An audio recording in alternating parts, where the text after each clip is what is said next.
What's going on, y'all? I'm back again with another episode of the AJ Red Show. So apparently, on another podcast, Big Kev spoke out about the situation that happened and unfolded with Wendy Williams as it pertains to why the show came to somewhat an abrupt end. So y'all want to talk about it? Y'all want to chat a little bit? Let's go ahead. Let's do that. It's the AJ Red Show, starring me, AJ Red. Make sure you like, share, and subscribe. Thanks for watching. Now let's get into it. So, welcome back to another episode of the AJ Red Show, starring me, none other than AJ Red, right? So, I'm back again with another review, a little more commentary, and of course, we're speaking on Wendy Williams. I told y'all I was going to be on the motherfucking case like Angela Lansbury, aka maybe Madlock.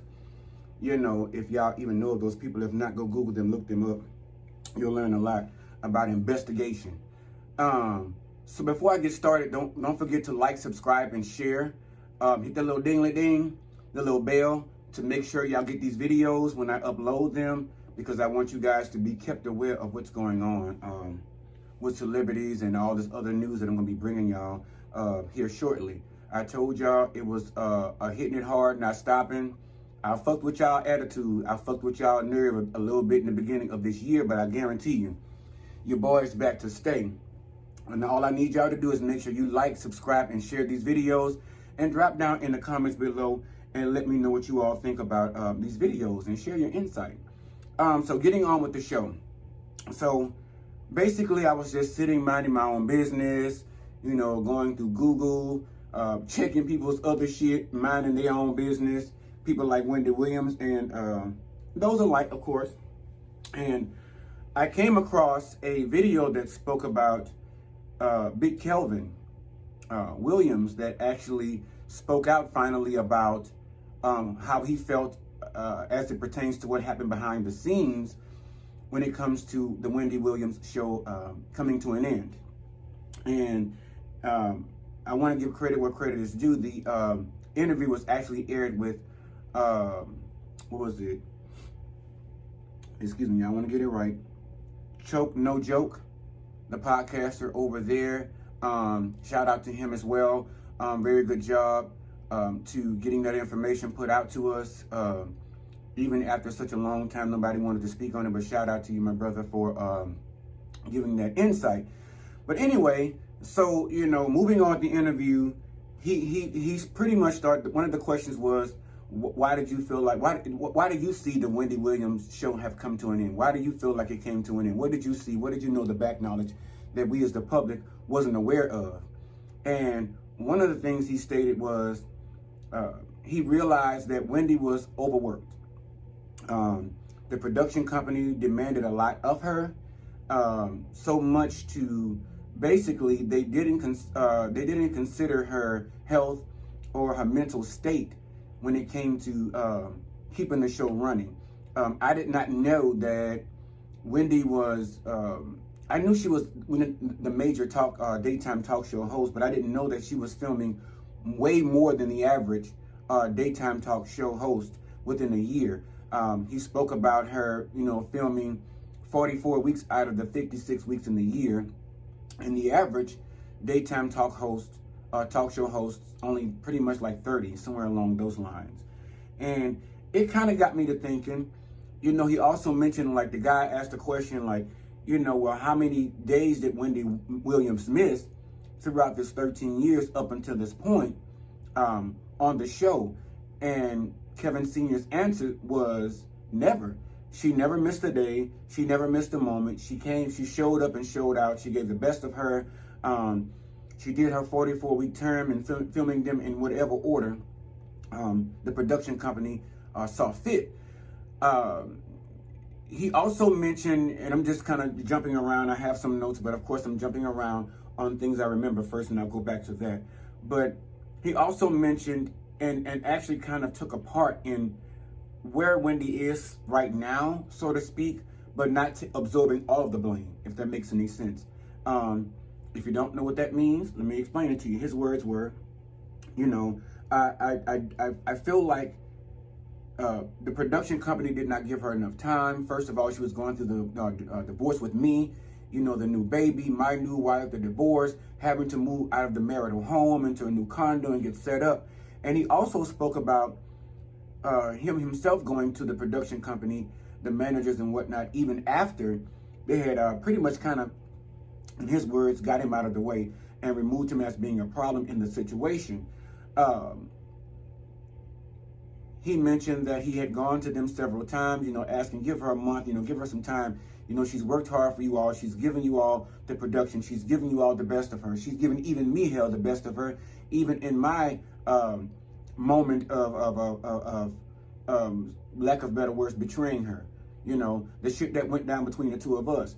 And I have to say, I don't know, I've never heard him speak out about it, honestly, from his own mouth. And I think it probably took him some time to actually admit the shit because he was in a wrongful light. And that's the way we all looked at him when the shit was going down. He mentioned also, he had gone to other production managers, other businesses, such as, basically, let's pull it back a little bit. Let's pull it back the reins. So somewhere before the big hiatus of Wendy Williams, right before the pandemic hit, he said he had actually gone and spoken with Telepictures, which was a meeting that was set up, as a favor from Vincent Herbert. He had set the meeting up with Telepictures. Big Kev said he and Lil Kev had gone down to the meeting, speaking to the executives, the directors, and all this stuff. And basically, what they were saying, made sense. They were looking to make her as big as Ellen. They were looking to put her on the map bigger than what she already was. She stood the chance to make triple her salary. And this is all per Big Kev, not myself. This is, from the horse's mouth. Well, one of the horses. She had the opportunity to make bigger money, triple her winnings. But after, going over the contract, and also in the stipulations was they were willing to give her the time that she needed off, almost kind of equal up to maybe a year or something like that. I don't know how the fuck that would have happened, but give her a year to, get herself together, focus, get her mental, her health, and all that stuff up to speed and get back up to snuff. And as I spoke before in my previous videos, we've seen Wendy Williams do a lot of interviews, or a couple of interviews at least, TMZ, and one video I saw with another podcaster that talked to Wendy. And even in those moments, Wendy did not seem like herself. Now, I did also post a video speaking out about Tommy Williams, gunning for his own sister, talking shit, fool-out lying around on the camera just to get, Jones off of her. I still feel that way. I don't give a fuck what y'all say. I still feel like Tommy is fucking around there and trying to use his sister's downfall, or her somewhat downfall, to his advantage. What makes me say that is, I feel energy. And with him, I hear so much fucking envy when he speaks about her, about the relationship, past and current. And it sounds like so much sibling rivalry. I also feel like, like I said before, if you felt that dearly about your sister, now he's speaking out about going and take care of her or look after her, some shit like that. But that's another separate video. Anyway, getting back to what Big Kev was saying. He was saying that she was not well. She was not doing good. She needed some time to recuperate, to get back up to her, tenfold self. And looking at these interviews, I kind of agree. Everybody needs a break, and maybe those months, summer months hiatus was not enough for Wendy to recuperate from all the hurt, anger, disappointment that life was throwing at her, even with the untimely passing of her mom. So with those things, all those things coupled together, you're losing what you thought was the love of your life, that you're willing to fight tooth and nail for. You hear the rumors, but you're still sticking in there fighting a good fight to win this battle. But yet you still feel like you lost. Then on top of that, going through all that shit, who knows what other internal emotional things she was actually dealing with, aside to health issues. On top of that, she loses her mom. So again, Big Kev was kind of right. She needed some time to actually set back, set aside, regroup, refocus, and then take that next angle shot at the world. He also spoke that even in the beginning, which we saw happen, he thought that Nick Cannon would be the proper replacement, you know, for the time being, seeing as though Wendy was out with this hiatus. Because remember, the agreement for the very first time when he spoke with the production company was at least 1 month.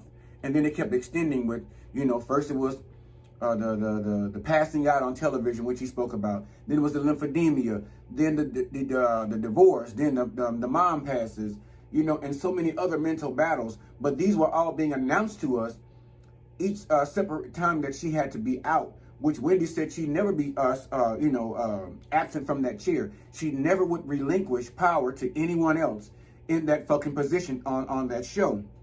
And apparently, like I tell people, you playing, but God playing others. So at the end, you know, shit was hitting her so hard and coming at her so much. I don't give a fuck about her money, her status, or anything. Life happens to people, y'all. And apparently life was happening to Wendy Williams, and we were not aware of some of the shit that was going on. I feel like some of this shit was already going on in the backgrounds prior to her hiatus, prior to the lymphedema, prior to the divorce. I feel like a lot of shit was already going on, but she's a private person. I feel like she kept all of those things to herself.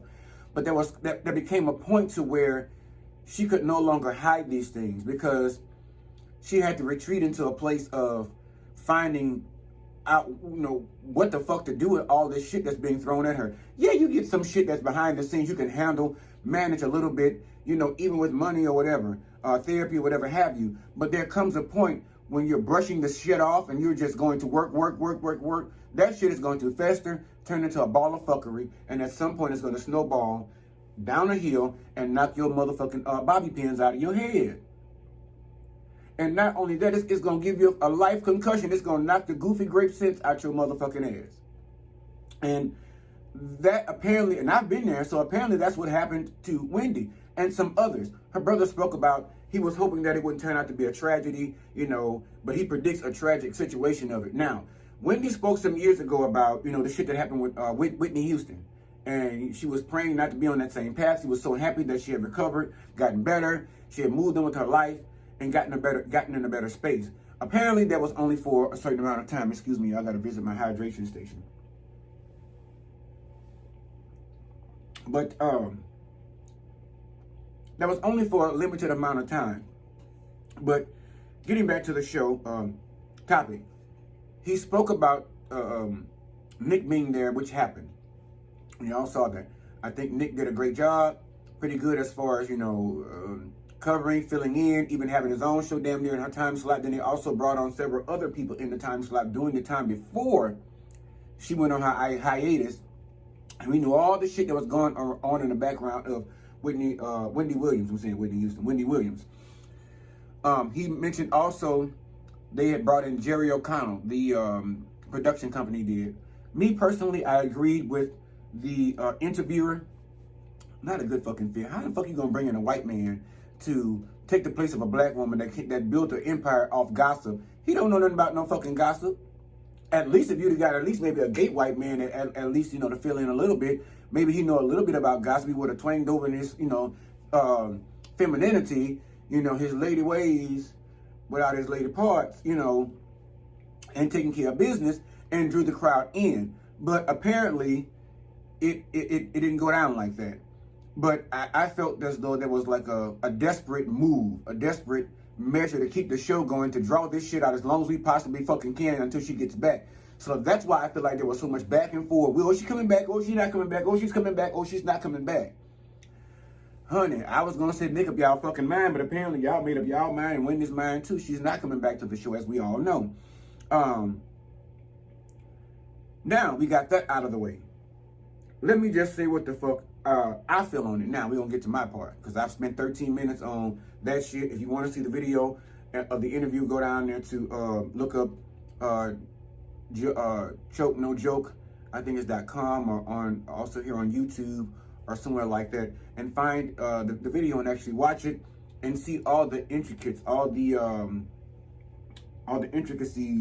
the specifics that Big Kev gave, you know, in his interview. Because like I told you, I'm gonna give you a little bit of that shit. Go watch that man's channel. I support him. Check it out. Also, now, like I said, it's time for me to give y'all my honest take on what the fuck I see this being.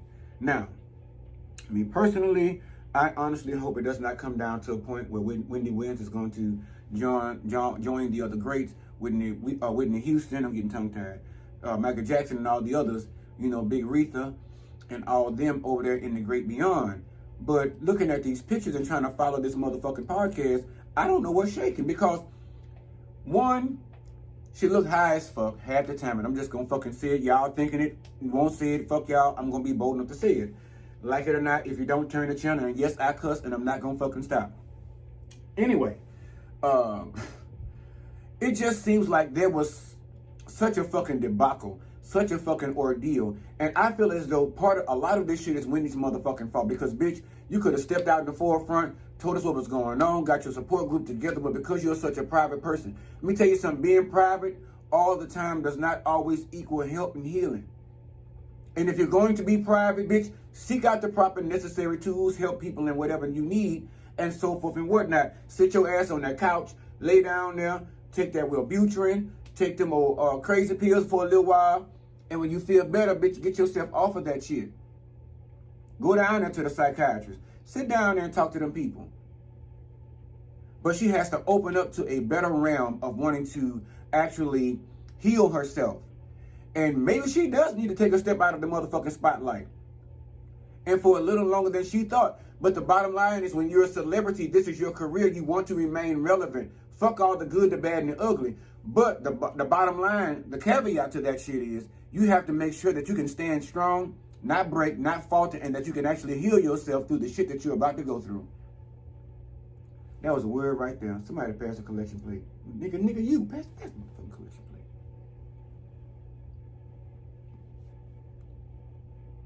But you have to see the bigger picture. She was a woman that saw a bigger picture, that saw a fucking vision for the longest of time, and something threw her off her fucking game. Now, with that being said, also, there is plenty of help out there, and she has more than enough money, as her brother would say, for the resources to come in, whether it be privately at her motherfucking home, whether she got to take a black car out there, a Uber, a Lyft, you know, whatever. Because when I looked up her net worth, I feel like, yes, that amount of money will carry you so far, but it depends on the type of lifestyle that you're living, and you still have to sustain. 57, yeah, you can probably live off 20 mil, or maybe a little bit more. I'm sure you can live off that. But that means you probably have to start another business that still keeps feeding that, because you don't know how long you're going to live in this motherfucker. You might be in this motherfucker at 95, 92, and you had $20 million, and you figured because you might leave this bitch by 65, 72, you just out there blowing it up, tossing it up in the air. You got me fucked up. Give me 20 mil, and I'll show you how to duplicate, replicate, triplicate that motherfucking shit. And I feel like that's the era she needs to be in. But in order to do that, she needs to probably take a step back and examine hydration station visit, drink to a good show, happiness, fame, love. Mm-hmm. But in order to do that, woo, hallelujah. It's going down my Shannon door. In order to do that, she has to ground herself and really reflect on what has happened in her life. Understand that she is strong enough to deal with this shit. Not only is she strong enough to deal with it, but she can still come back and be the Wendy that we know. The on point, the shady, you know, because a lot of her shade didn't make sense with them eyelashes batting their 5 minutes per second. You know? So I can say I've been there. You know, life will knock your motherfucking ass off. You roller skating, gliding through life, feeling that thing. You see your way, but out of nowhere, a rock, a stone, a marble, a crack. The one thing your ass didn't see is the one thing that can bring it all down for you. And sometimes we are so happy in that moment and in that life that we're living. We're so, you know, bubbly, it's so effervescent. We've gotten comfortable. We understand what life has given to us because we've gotten in the rhythm of that. And that has become our norm. So when, when Kelvin came, sometimes, shit happens. You can, stumble real quick and get your balance, keep on skating, keep moving. Kelvin, with the divorce, that was a crack. The baby, that was a pebble in the road. The new wife, that was a bigger crack.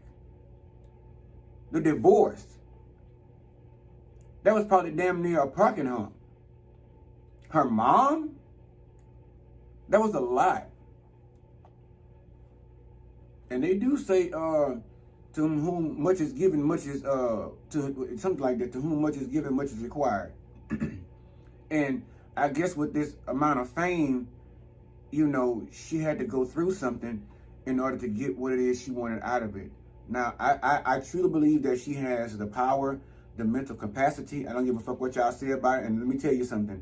I used to be a Wendy hater, a Wendy Williams hater. I used to couldn't stand to see this woman's name come across the television. I used to couldn't stand to hear them announce her, shit like that. But the bottom line is that's because she was one of the bitches that was real, uncut, and she said pretty much whatever she had to say. But that was her job. That was her job. That's what she built her career off of. In the backgrounds, that is still a human being with flesh, emotions, feeling, mental health that needs to be attended to throughout their journey, throughout their process, throughout life. And I think that is what has been lacking, for such a period of time. Right now, does Wendy need to seek therapy? Yes. Do I feel that Wendy needs to come out of the rafters and take a break, maybe chill, and attend to her health and not so much as her wealth? Yeah. Because I feel like for Wendy Williams, there's going to always be a seat somewhere at someone's table. And especially, I'm not going to say at someone's table, at her own. Because she has proven to us that she can create her own fucking table. But you have to be very, very careful of when you create your table, who you invite to it. Who you have sitting at your table. Keep that in mind. So that was just a little gem, a little nugget I'm going to drop on y'all. But even in building your own motherfucking table, it can look extravagant, beautiful, just the way you pictured it. Just the way you saw it in your mind. Just the way you saw it in your vision. But still keep a conscious mind of everybody that you invited to your table is not privileged or worthy enough to sit at your table. But you can't find that out sometimes in the beginning, or sometimes you don't see that because of all the other bigger shit that's in the background. You feel me? And so I think at once upon a time, she saw the bigger picture, the fame, the lights. I finally made it. I finally arrived, and here's my table. And I invite you, and you, and you, and you. But somewhere she picked someone or some people that didn't deserve to sit at her table, that were Judases at her table. You see what I'm saying? So, can she rise from the ashes? Fucking right. I believe so. I really believe in her rising from the ashes, making a comeback, and getting back out there, hitting us with them shady ass lines, hitting us with this wisdom of a 57-year-old woman that has been through some things, giving us that book that she promised, showing us the new reformed, the new reborn Wendy, because I feel like she's going through a purification process right now. And I feel like what she's going through right now is just going to make her stronger and better. And that's the blessing I want to put on her life. Fuck what the rest of y'all got to say. If you ain't with it, then quit it. If you ain't here to bless somebody or speak encouraging words at some point, then why are you even around these people?